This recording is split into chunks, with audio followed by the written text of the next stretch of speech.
एक सुंदर शहर में जहां सूर्योदय के समय आकाश चमकीले रंगों से रंग जाता था, वहां डैनियल नाम का एक उल्लेखनीय युवा लड़का रहता था। उसका दिल दुनिया जितना बड़ा था, वह हमेशा जरूरतमंदों की मदद करने के लिए उत्सुक रहता था। बुजुर्ग पड़ोसियों की मदद करने से लेकर सामुदायिक पार्क में पौधे और फूल लगाने तक, डैनियल दयालुता का प्रतीक था। उसकी करुणा उसके सहपाठियों के साथ भी ऐसी ही थी। डैनियल अपने दोस्तों को पढ़ाने और उनकी पढ़ाई के दौरान धैर्यपूर्वक मार्गदर्शन करने के लिए जाना जाता था। एक दिन की बात है, यह एक घनघोर बरसात का दिन था। डैनियल के जीवन में एक अप्रत्याशित मोड़ आया, एक भावनात्मक लम्हा जिसने उसे हमेशा के लिए बदल दिया। स्कूल से घर जाते समय डैनियल की नज़र ईथन नाम के एक कांपते हुए अनाथ लड़के पर पड़ी, जो एक गली में अकेला पड़ा हुआ था। ईथन को वहां इस हालत में देखकर डैनियल उसके पास गया। बिना किसी हिचकिचाहट के डैनियल ने अपनी जैकेट उतार दी और ईथन के कमजोर कंधों पर डाल दी। उस क्षण में उनका जीवन आपस में जुड़ गया था।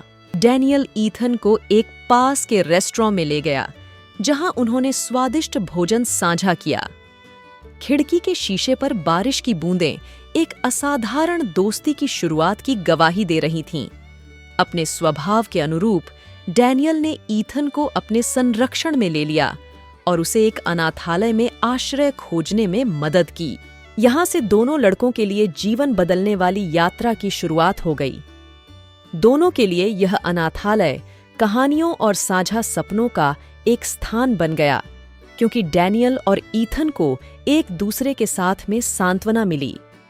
जैसे जैसे समय बीतता गया, उन्होंने कई महत्वपूर्ण काम साथ में किए।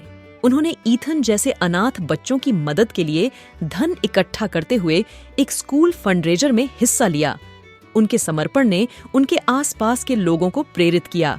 हर गुजरते दिन के साथ उनका रिश्ता और मजबूत होता गया। अनगिनत बाधाओं को एक साथ पार करते हुए उन्होंने हाई स्कूल से स्नातक की उपाधि प्राप्त की। उनके साहसिक कार्य उनके समुदाय में प्रसिद्ध हो गए। वर्षों बाद उन्होंने उस अनाथालय का दौरा किया जहां ईथन कभी रहता था। अपनी दीर्घकालिक मित्रता को देखते हुए उन्होंने उपहार, आशा और प्यार के साथ अनाथालय से जो प्रेम प्राप्त किया था, वो वापस कर दिया। उनकी असाधारण यात्रा का जश्न उनके शहर के एक स्कूल असेंबली के दौरान मनाया गया।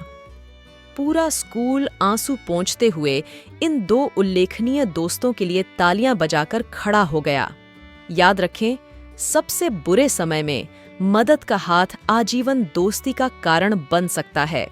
दयालुता का सबसे छोटा कार्य भी दुनिया को बदल सकता है। यह कहानी है डैनियल नाम के एक लड़के की, जो हमेशा अच्छे काम करता था, और ईथन नाम के उस अनाथ लड़के की, जिसकी उसने मदद की थी, जो उसका दिल से भाई बन गया। उनकी यात्रा एक उदाहरण है कि दयालुता और दोस्ती में जीवन को बदलने की शक्ति है।